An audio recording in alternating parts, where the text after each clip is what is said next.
우리는 예수님을 생각하면 그분의 부드러움이 떠오릅니다. 어린 아이들을 사랑하신 주님, 죄인들의 친구셨으며 또 아들 잃은 과부의 그 찢어지는 마음을 만져주신 주님. 하지만 오늘 본문에 나타난 우리 예수님의 모습은 우리의 기대와는 사뭇 다릅니다. 그는 과격하시고 분노하십니다.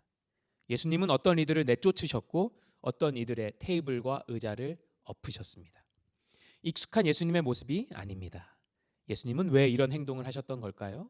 그리고 우리는 이런 예수님의 행동에서도 은혜를 만날 수 있을까요? 먼저 이 사건이 일어난 곳이 중요합니다. 12절 시작하자마자 나오죠. 바로 성전입니다. 당시 사람들에게 성전은 어떤 곳이었습니까? 예배를 드리는 곳, 죄 사함을 받는 곳, 하나님이 그들과 함께 하심을 기억하는 곳이었습니다. 너무 중요한 곳이었죠. 특히 성전은요, 하나님을 믿는 자들에게 너무나 중요한 곳이었습니다. 그리고 이 성전은 딱 한 곳, 바로 예루살렘에 있었습니다. 그렇습니다. 예루살렘은 이 성전 때문에 유명한 도시였습니다. 당시 성전의 크기는 축구장 한 35개를 합한 크기였는데요. 이는 당시 예루살렘 전체의 약 한 6분의 1을 차지하고 있을 정도였습니다. 요즘 큰 교회 많다고 하지만 당시 예루살렘 성전에 비하면 아무것도 아니었죠. 당시에는 특히 이 예루살렘과 이 성전이 더욱 붐비고 더욱 유명해지는 그런 시즌이 있었습니다. 미국에서도 슈퍼볼 시즌일 때 그 경기를 보기 위해 수많은 사람들이 그 결승전이 치러지는 도시로 몰리죠. 또 직접 관람하든 아니면 TV 중계로 보든 모든 사람들의 관심이 그 경기장에 쏠려 있습니다. 예루살렘과 성전에도 사람이 이렇게 몰리는 시즌이 있고 또 사람들의 관심이 이렇게 몰리는 시즌이 있었습니다. 그것은 신명기 16장 16절에도 나오는 유대인들의 3대 절기입니다. 바로 유월절, 오순절, 그리고 초막절이죠. 율법은 이 3대 명절에 모든 유대인 남자아들로 하여금 예루살렘 성전을 방문하도록 했습니다. 그러면 성인 남자만 갔겠습니까? 가족들이 다 따라갔죠. 특히 이때는 바벨론 포로 시대 이후로 전 세계에 흩어져 살던 유대인들이 그 사람들까지 다 몰려들었습니다.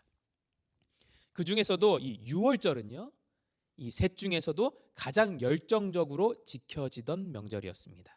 때문에 매년 6월절이 되면 정말 엄청난 사람들이, 정말 엄청난 숫자의 사람들이 예루살렘에 모여들었습니다. 학자들에 의하면 당시 예루살렘 시민은 약 한 3만 명 정도로 추산하는데요. 6월절에는 약 한 18만 명 정도가 추가로 예루살렘을 방문했습니다. 그러니까 이 조그마한 도시에 지금 한 21만 명 정도가 모여 있는 것입니다. 6월절 시즌에.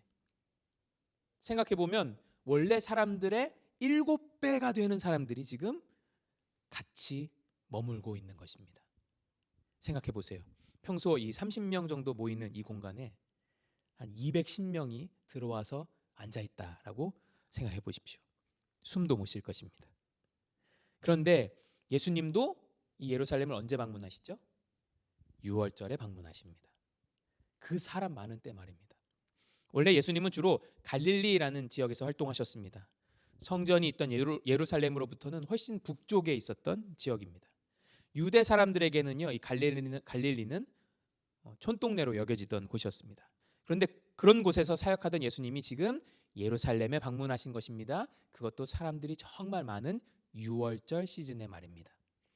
물론 예수님은 그의 공생의 3년 가운데 몇 번 예루살렘을 방문하셨을 것입니다. 요한복음도 실제로 예수님이 몇 번 방문하셨다라고 기록하고 있어요.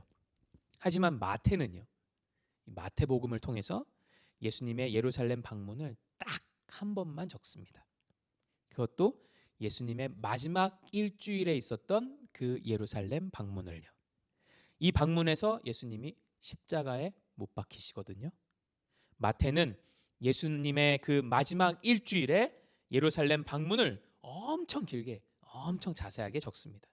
그게 바로 오늘 본문이 속한 마태복음 21장부터 28장까지입니다. 분량으로 보면 재밌죠. 마태복음이 28장까지 있는데 예수님의 인생 마지막 일주일을 다룬 분량이 무려 8장에 걸쳐서 적혀 있다라는 것입니다. 그만큼 이 마지막 일주일이 정말 중요했다는 이야기죠. 그런데 예수님의 그 마지막 일주일 예루살렘 방문이 어느 명절에 이루어졌었습니까? 바로 유월절이죠. 그 도시에 사람이 엄청 바글바글 하던 때, 그리고 그 많은 사람들이 성전을 주목하고 성전에 모여 있을 때 말입니다. 오늘 모두가 주목하던 그 성전에서 예수님은 무엇을 하십니까?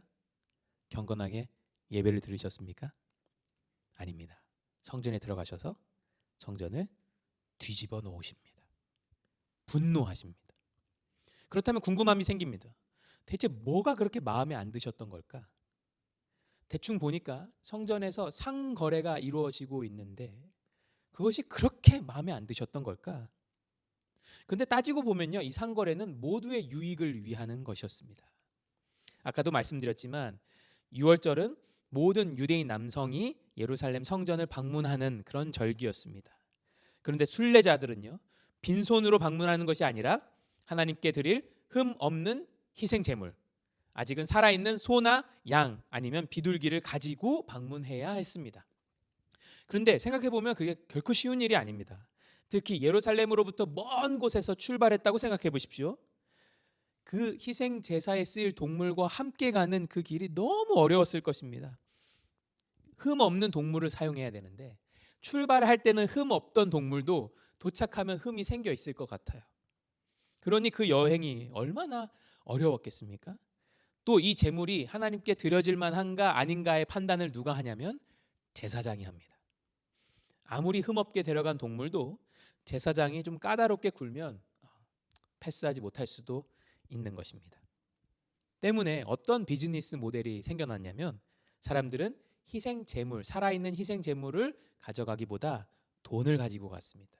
그리고 그 예루살렘에 도착해서 희생 제사에 쓰일 동물을 샀습니다. 그런데 이 일이 어디서 일어났던 거죠? 바로 성전 안, 이방인의 뜰에서 이루어지고 있었던 것입니다. 제사장들의 허락이 있었다라는 것이죠. 또한 모든 유대인 남성은 매년 성전에 성전세라는 것을 내야 했습니다. 성전의 지도자들은 그런데 이 세금을 어떤 특정한 통화, 은전으로만 받았습니다. 특히 로마의 황제가 그려져 있는 그 동전은 우상 숭배라고 거부당했습니다. 그러다 보니까 전 세계에서 각지에서 온 사람들은 이 성전세를 내기 위해서 돈을 바꿔야 했습니다. 그래서 예루살렘엔 환전상들이 많았는데요, 이 사람들도 지금 성전 안, 이방인의 뜰에서 환전을 해주고 있습니다. 역시 제사장들의 허락이 있었다라는 것입니다. 모두의 니즈가 지금 딱 맞습니다. 먼저 제사장들은 희생 제물을 파는 사람들과 돈을 바꿔주는 사람들을 성전 안에 들였고, 그리고 그들로부터 얼마를 받았습니다. 그리고 이를 독점한 상인들은 이전보다 물건값이나 환전 비율을요 높이 비싸게 받을 수 있었어요. 그 프리미엄을 붙여서 불렀던 거죠. 마지막으로 순례자들은 그냥 편하게 예루살렘을 방문하여 현지에서 제사장이 검증한 그 희생 제물을 사면 그만이었습니다. 유월절은 이 일이 1년 중에서 가장 활발하게 이뤄졌던 때입니다. 그런데 이게 그렇게 심각한 문제입니까? 모두에게 좋고 편한 방법 아닙니까? 모두에게 유익이 되는 안전한 방법 아닙니까? 그런데요, 예수님은 적어도 다음 두 가지 이유 때문에 이 일에 대해서 분노하셨습니다. 그리고 사람들을 쫓아내셨죠. 심지어 이것을 파는 사람들만 쫓아내신 게 아닙니다. 한글 성경에는 예수님이 쫓아내신 사람들을 매매하던 사람들이라고 쓰고 있습니다. 매매하는 사람들. 영어로 보면 who were buying and selling. 즉 성전 안에서 팔던 사람들, 사던 사람들 모두를 쫓아내신 것입니다. 그렇다면 예수님께서 왜 이런 행동을 하셨던 걸까요? 우리가 13절, 다음 절인 13절을 깊이 살펴볼 필요가 있습니다. 13절에는 그 두 가지 이유가 이렇게 기록되어 있습니다. 그들에게 이르시되 기록된 바 내 집은 기도하는 집이라 일컬음을 받으리라 하였거늘 너희는 강도의 소굴을 만드는도다 하시니라. 먼저 순서를 바꿔서 강도의 소굴이라는 말부터 살펴보겠습니다. 예수님은 너희가 이곳을 강도의 소굴로 만들었다라고 말씀하십니다. 이 말씀은 예수님께서 예레미야 7장 11절에서 인용하신 말씀입니다. 예레미야 7장을 읽어보면 우리는 정말 깜짝 놀라게 되는 그 장면을 맞이합니다. 거기엔 이런 말씀이 기록되어 있어요. 먼저 예레미야 7장 4절입니다. 너희는 이것이 여호와의 성전이다, 여호와의 성전이다, 여호와의 성전이다 라고 하는 거짓말들을 믿지 말라. 계속해서 하나님은 예레미야 7장 8절부터 이렇게 말씀하세요. 보라, 너희는 여기가 여호와의 성전이라는 어리석은 거짓말을 믿고 있다. 왜 그렇게 말씀하셨을까요? 그 후로 무슨 말씀을 하시냐면요, 너희는 밖에서 온갖 더럽고 추잡한 일을 하고 또 내가 아닌 다른 주인을 섬기다가 이 집에 들어와서는 우리가 구원을 얻었나이다, 우리가 안전합니다 라고 말한다는 것입니다. 그리고 다시 나가서는 그 가증한 일들을 계속 다시 한다라는 것입니다. 그런 너희 눈에 이 집이 도둑의 소굴같이 보이지 않느냐라고 물으시는 겁니다. 예레미야 7장 11절에 나온 하나님의 말씀입니다. 내 이름으로 일컬음을 받는 이 집이 너희 눈에는 도둑의 소굴로 보이느냐? 지금 이게 너희 눈에 도둑의 소굴로 안 보이냐? 지금 묻고 계신 겁니다. 보라, 나 곧 내가 그것을 보았노라. 그곳이 도둑의 소굴임을 보았노라. 여호와의 말씀이니라. 여기서 하나님이 말씀하신 도둑의 소굴의 그런 의미는 단순히 도둑이 모여 있는 곳을 말하는 게 아닙니다. 하나님의 말씀은 단순히 저 더러운 녀석들이 저기 모여 있구나라는 뜻을 의미하지 않습니다.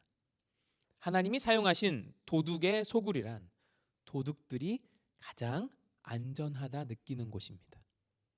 생각해 보세요. 도둑들이 모여 있는 소굴인데 거긴 누구에게도 발각되지 않고 누구도 쳐들어오지 않습니다. 그 도둑들이 모여서 우린 여기 있으니까 안전해, 누구도 우리를 잡아갈 수 없어 라고 말하는 곳입니다. 저는 이 말씀이 너무 충격적으로 다가왔어요. 저도 목사라는 타이틀 속에 제 더러움을 얼마든지 숨길 수 있습니다. 목사니까 나는 하나님께 쓰임받고 있다고 얼마든지 착각할 수 있습니다. 소위 하나님의 일들을 내가 하고 있으니까 그래도 나는 안전하다라는 생각을 얼마든지 할 수 있죠. 그것은 착각입니다. 헛된 거짓말입니다. 하나님은 예레미야를 통해 그것을 지금 말씀하고 계십니다. 내 눈에는 너희들의 성전이 도둑의 소굴처럼 보이는데 모여서 나는 괜찮아, 여긴 안전해 라고 말하는 것처럼 보인다. 너희가 모인 곳이 나에겐 그렇게 보여 라고 지금 하나님이 말씀하시는 것이죠. 예수님의 눈에도 당시 성전에 있던 사람들이 다 그렇게 보였습니다. 그 사람들은 겉으로는 거룩해 보였지만 예수님은 그들의 속을 읽으셨습니다. 그들은 이렇게 생각하고 있었습니다. 그래, 나는 이들이 하나님께 예배드릴 때 사용할 수 있는 희생 제물을 손쉽게 살 수 있도록 만들어 준 거야. 그래, 나는 하나님을 예배하러 멀리서 왔잖아. 그리고 나는 이렇게 흠 없는 희생 제물을 사서 하나님께 드리고 있지. 그래, 여기서 희생 제사에 쓰일 동물을 파는 일은 아주 중요한 일을 하는 거야. 사람들이 성전세를 낼 수 있도록 돈을 바꿔주는 일은 정말 중요한 일이고 나는 그 중요한 일을 하고 있는 거야. 예수님은 그렇게 생각하는 이들의 상을 엎으신 겁니다. 여기 왔으니까 안전해. 여기 왔으니까 이제 나는 안전해. 여기서 내가 이런 일을 하고 있으니까 나는 안전해 라고 생각하던 사람들을 쫓아내시고 그들의 상을 뒤엎으셨던 것이죠. 우리는 이 말씀을 통해 우리의 교회를 생각해 보길 원합니다. 예수님이 오늘 우리 교회에 오신다면요, 우리가 앉아있는 이 의자들을 엎어버리실까요? 그리고 우리를 쫓아내실까요? 이 말씀을 조금 더 확장해 본다면 우리는 교회로서 우리가 가지고 있는 그 목표를 다시 점검해 봐야 합니다. 교회로서 우리의 목표는 무엇입니까? 혹시 우리 교회의 목표가 더 안전해지는 것은 아닙니까? 우리가 이룩한 것들로 그 안전함을 누리는. 물론 제가 말하는 안전이란 이런 건 아닙니다. 서로의 실수를 보듬고 서로를 그 서로의 연약함을 감싸주고 서로 돕고 서로 사랑함으로써 함께함이 나에게 안전함을 주는 교회, 이런 안전은 좋은 것이죠. 그렇다면 우리가 멀리해야 할 안전은 무엇입니까? 희생이나 위험한 일은 하지도 않고 서로가 자신의 유익만 얻으려고 하는 그 안전입니다.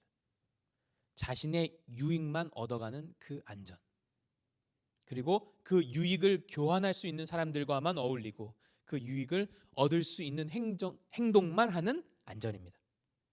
입만 열면 우리 교회는 무엇이 없네 이야기하지만, 저는 물론 그런 비판이 건강한 비판이라면 달게 들어야 한다고 생각하지만, 자신의 유익, 자신의 안전만 추구하다가 나온 말이라면 듣는 예수님이 너무나 속상하실 것 같아요. 이때로부터 훨씬 전에 하나님은 종노릇하던 이스라엘 백성을 이집트에서 탈출시키셔서 가나안 땅으로 인도하셨던 적이 있습니다. 그런데 그 땅에 들어가기 직전에 그 백성이 그 땅에 대해서 뭐라고 했습니까? 민수기 13장 32절 33절입니다. 이스라엘 자손 앞에서 그 정탐한 땅을 악평하여 이르되, 우리가 두루 다니며 정탐한 땅은 그 거주민을 삼키는 땅이요 거기서 본 모든 백성은 신장이 장대한 자들이며 거기서 네피림 후손인 아낙 자손의 거인들을 보았나니 우리는 스스로 보기에도 메뚜기 같으니 그들이 보기에도 그와 같았을 것이니라. 아니, 우리가 왜 이런 모험을 해야 돼? 우리가 왜 안전을 하나님께 맡겨야 돼? 그 땅은 거주민을 삼키는 땅이야. 우리가 그 땅에 살면 그 땅이 우리를 삼킬 것이 분명해. 그 땅에 사는 거인들을 우리는 이겨내지 못할 거야. 우리는 스스로 보기에도 메뚜기 같아.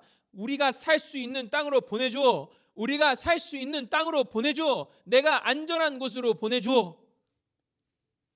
그렇게 그들이 보냄받은 땅을 악평했습니다. 그랬더니 그들은 어떻게 되었습니까? 결국 그 땅에 들어가지 못하고 심지어 어디에도 속하지 못하고 40년간 광야에서 유리하다가 죽습니다.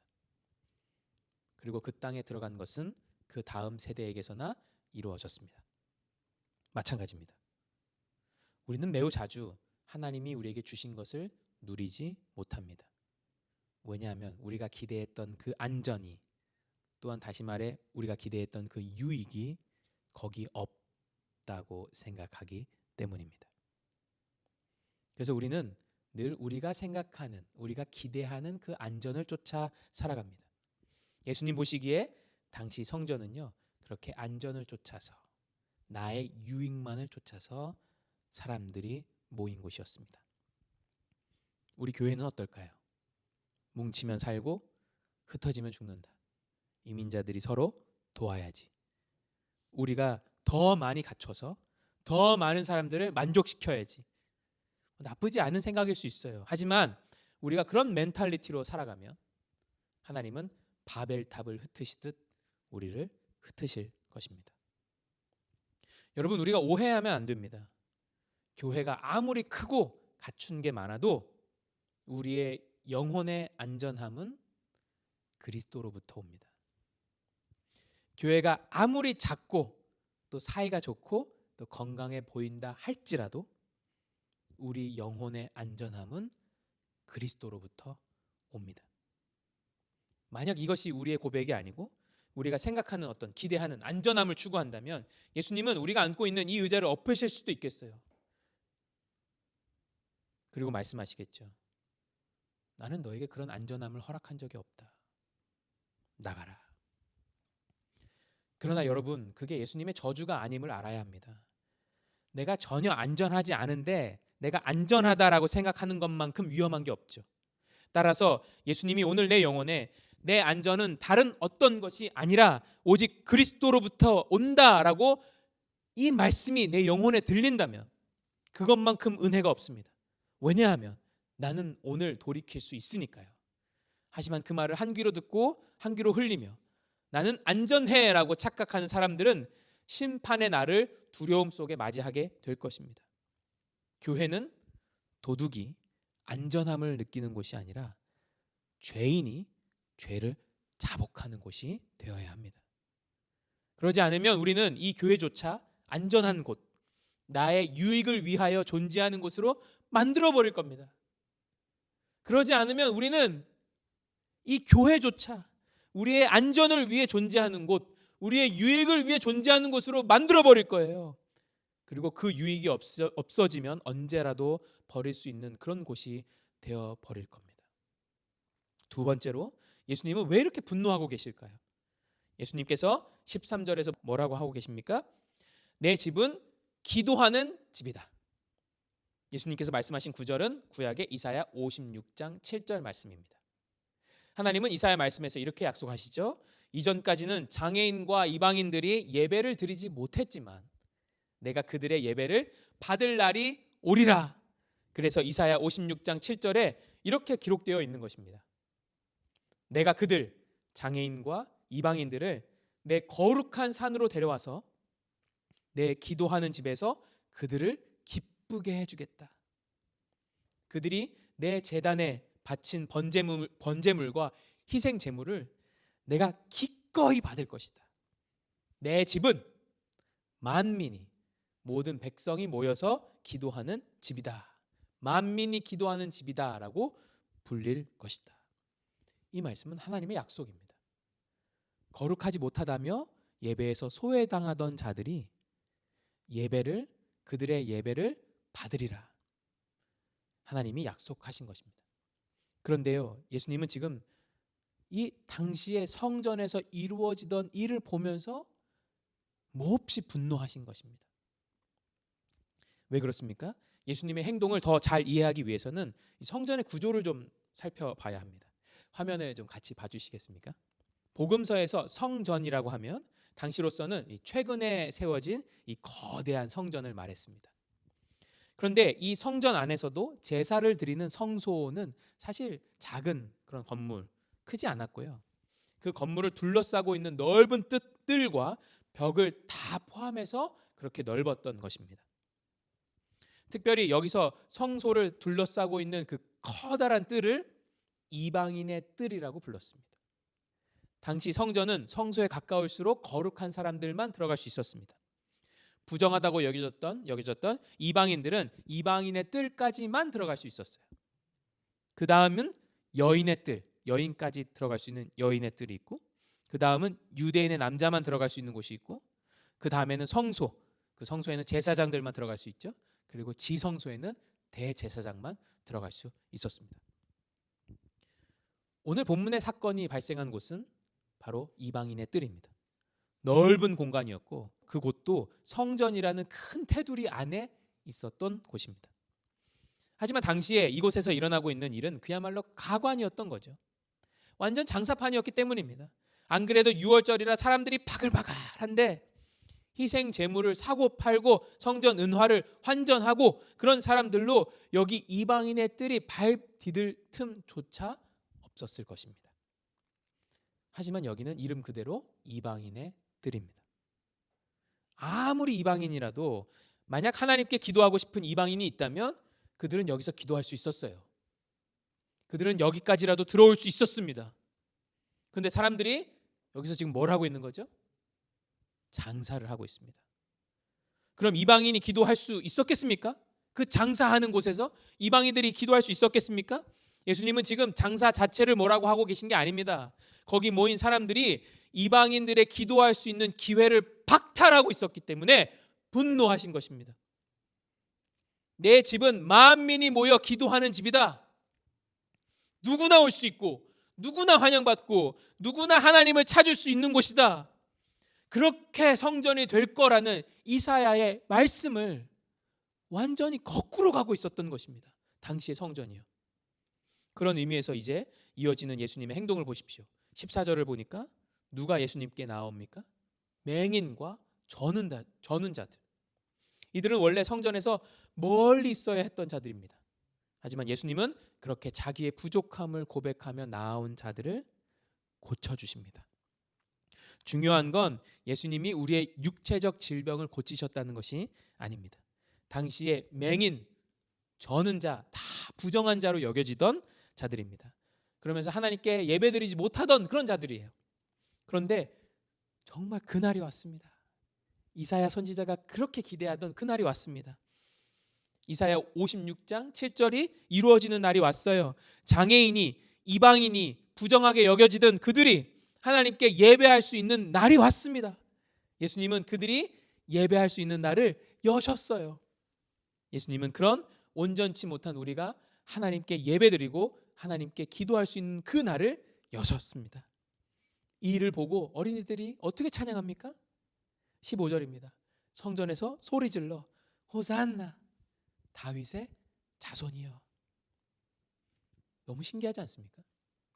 하나님을 너무나 다 잘 알았던 대제사장들과 서기관들은 예수님을 쫓아내지 못해서 안달이고 죽이지 못해서 안달인데, 당시에 전혀 존귀함을 받지 못하던 어린이들은 어떻게 하였습니까? 예수님을 찬양했습니다. 여러분, 우리 예수님은 이런 분이십니다. 그 어느 누구도 예수님께 나아오지 못할 자가 없습니다. 예수님은 지금 그들이 성전에서 장사를 했다고 뭐라고 하시는 게 아닙니다. 예수님께서 진짜 성전, 새로운 성전이 되셔서 우리의 죄악된 마음에 소리 지르고 계신 것입니다. 나에게 나아오라. 내가 너희의 새로운 성전이다. 너희는 나를 통해 하나님을 만날 것이며 너희가 나의 안에 거하고 내가 너희 안에 거할 때 너희는 하나님의 성전이 될 것이다. 누구나 나아올 수 있다. 하나님은 나를 통해 너희를 완전히 받아들이셨다. 여러분, 세상 누가 우리를 완전히 받아들입니까? 그나마 부모가 좀 그럴 수 있지만 그것도 쉽지 않습니다. 하지만 하나님은 우리의 어떠함 때문에 우리를 받아들이고 받아들이시지 않고 하는 분이 아니십니다. 하나님은 그리스도께서 우리를 위해 하신 일 때문에, 그 그리스도가 하신 일을 보고 우리를 받아들이십니다. 말씀을 정리하겠습니다. 예수님은요, 성전을 뒤집어 엎으셨습니다. 그리고 두 가지를 말씀하셨습니다. 성전은 강도의 소굴이 아니다. 성전은 만민이 기도하는 집이다. 우리는 우리 교회를 강도의 소굴로 만들고 있지는 않습니까? 우리가 추구하는 안전, 우리가 교회를 통해 얻으려는 안전은 과연 하나님께서 기뻐하시는 안전입니까? 우리는 누군가의 희생과 헌신을 이용하려고만 하고 안전의 유무에 따라, 그 유익의 유무에 따라 언제든지 주님 보내주신 곳을 악평할 수 있는 사람들은 아닙니까? 우리의 모습이 그런 것은 아닙니까? 우리의 안전은 어디로부터 옵니까? 우리의 유익은 어디로부터 옵니까? 우리가 함께 모여 쌓아 올린 그 탑에서 우리가 안전함을 얻는 것입니까? 아닙니다. 오직 그 안전함은 예수 그리스도로부터 옵니다. 또한 성전은 만민이 기도하는 집입니다. 예수님은 새로운 성전이 되셨고 우리 안에 거하시겠다 말씀하셨습니다. 그리고 누구든 예수님 통해서 하나님께 나아가 기도할 수 있고 하나님을 만날 수 있다라고 말씀하셨습니다. 하지만 우리는 그런 하나님의 무한하신 그 용납을 누리고 있습니까? 나의 연약함 가운데 이런 나를 어떻게 받아주시겠어 하고 계시진 않습니까? 혹은 교회에서 맹인된 자, 저는 자 같은 자들을 밀어내고 있지는 않습니까? 죄송합니다. 만약에 우리가 그러고 있다면 예수님은 그런 우리에게 나가라고 말씀하실 것입니다. 그런 우리의 의자를 엎으실 것입니다. 그러나 그것은 은혜입니다. 그것은 저주가 아니라 사실 우리가 내부인이 아니라 사실은 외부인이었다는 것을 알게 하시는 하나님의 은혜입니다.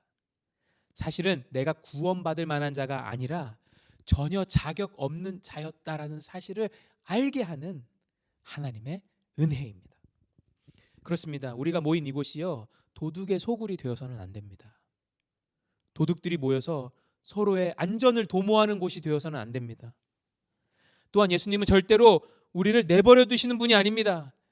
우리를 모두 다 받아주시는 분이십니다. 그것을 알아야 합니다. 예수님은 성전을 엎으시며 너무나 마음이 안타까우셨어요.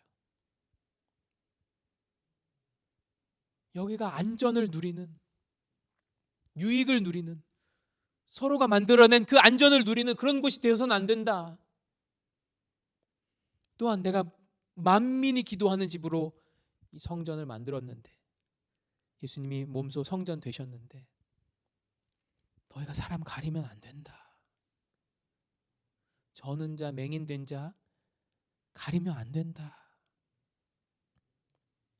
성전은 사람을 가려받는 곳이 아닙니다. 성전은 만민을 위한 곳입니다. 우리 예수님 그런 분이십니다. 그리고 하나님은 그 성전된 예수 그리스도를 통해서 우리에게 약속하십니다. 내가 너희를 떠나지 않겠다. 내가 너희를 만나겠다. 내가 너희를 인도하겠다. 변함없는 하나님의 약속입니다.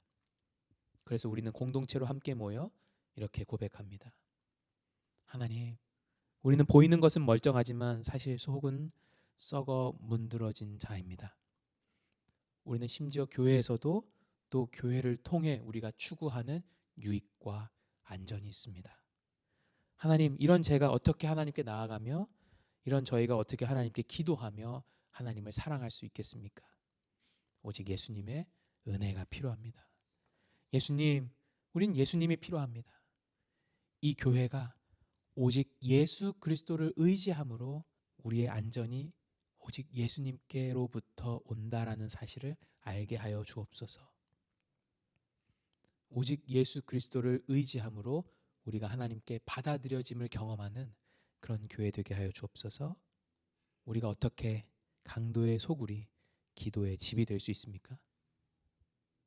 오직 우리의 안전이 하나님으로부터 온다라는 사실을 믿고 신뢰할 때, 또한 불러주신 모든 이들에게, 모든 사람들에게 우리가 신실할 때, 우리는 강도의 소굴에서 만민이 기도하는 집으로 변화되는 역사를 보게 될 것입니다. 오늘 설교를 마무리하면서 함께 나누고 싶은 찬양이 하나 있습니다. 나의 피난처 예수라는 곡인데요. 저의 짧은 지식으로는 인도네시아 찬양으로 알고 있고 한국어로 번안된 곡이라고 알고 있습니다. 요즘 우리 인도네시아 청년 저스틴의 어머니께서 또 미국을 방문하셔서 몇 주째 우리가 함께 예배 드리고 있습니다. 어머니께서 아들이 좋은 교회 만나길 바라며 걱정하고 기도했었다라고 인도네시아에서부터 그렇게 기도했었노라 이렇게 말씀해 주셨어요. 그런데 저스틴이 미국에서 우리 KCPC를 만나서 너무 안심된다라고 말씀해 주셨습니다. 나라를 막론하고 어머니의 마음은 다 똑같구나 이런 생각이 들었어요. 저는 저희 교회를 위해서 기도할 때 그런 기도를 많이 하게 됩니다. 하나님, 저희 교회가 이방인의 뜰에서 매매하던 사람들과 같은 교회가 되지 않게 해주세요. 우리의 성전 되신 예수님은 스스로 만민이 기도할 수 있는 집이 되시려고 자신을 하나님께 드리셨잖아요. 우리도 어떤 사람이든 그가 누구든 함께 하나님을 만날 수 있는 그런 교회가 되게 해주세요. 그런 바람을 갖고 오늘 찬양을 우리 저스틴과 어머니의 모국어인 인도네시아어로 한번 불러보려고 합니다. 미국에 있는 한인교회들은요, 왠지 모르게 이방인의 뜰에서 매매하며 이방인들의 기도를 막는 그런 교회가 되기 참 쉬운 것 같아요. 그런 교회가 되지 않았으면 좋겠습니다. 먼 미국 땅에서 들리는 인도네시아어 찬양을 우리 저스틴과 어머니는 어떻게 들으시고 또 우리 하나님은 어떻게 들으실까요? 부디 우리의 간절한 바람과 기도가 하나님께 연락되기를 소망합니다.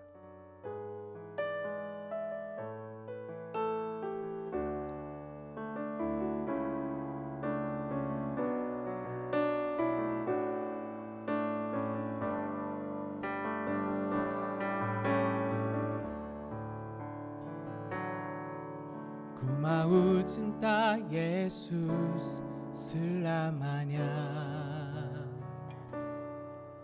Ku mau cinta Yesus selamanya. Meskipun badai silih berganti dalam hidupku, ku tetap cinta Yesus selamanya. Ku mau cinta Yesus selamanya. Ku mau cinta Yesus selamanya. Meskipun badai silih berganti dalam hidupku, ku tetap cinta Yesus selamanya. Ya Bapa, ini aku anakmu, layakkanlah seluruh hidupku. Ya Bapa, ini aku anakmu, pakailah sesuai dengan rencanamu. Ya Bapa, ini aku anakmu, layakkanlah seluruh hidupku. Ya Bapa, ini aku anakmu, pakailah sesuai dengan rencanamu. 나의 피난처 예수, 나의 피난처 예수 의지해요. 나의 피난처 예수 의지해요. 나의 가는 길에 거센 바람 몰아쳐와도 나의 피난처 예수 의지해요. 나는 영원히 주님, 나는 영원히 주님 사랑해요. 나는 영원히 주님 사랑해요. 세상 어떤 곳도 나의 사랑 끊을 수 없네. 나는 영원히 주님 사랑해요. 아바 아버지, 아바 아버지, 나를 사랑하시니 나의 모든 것 주께 드려요. 아바 아버지, 내가 여기 있으니 주님 영광 위하여 서주세요. 아바 아버지, 아바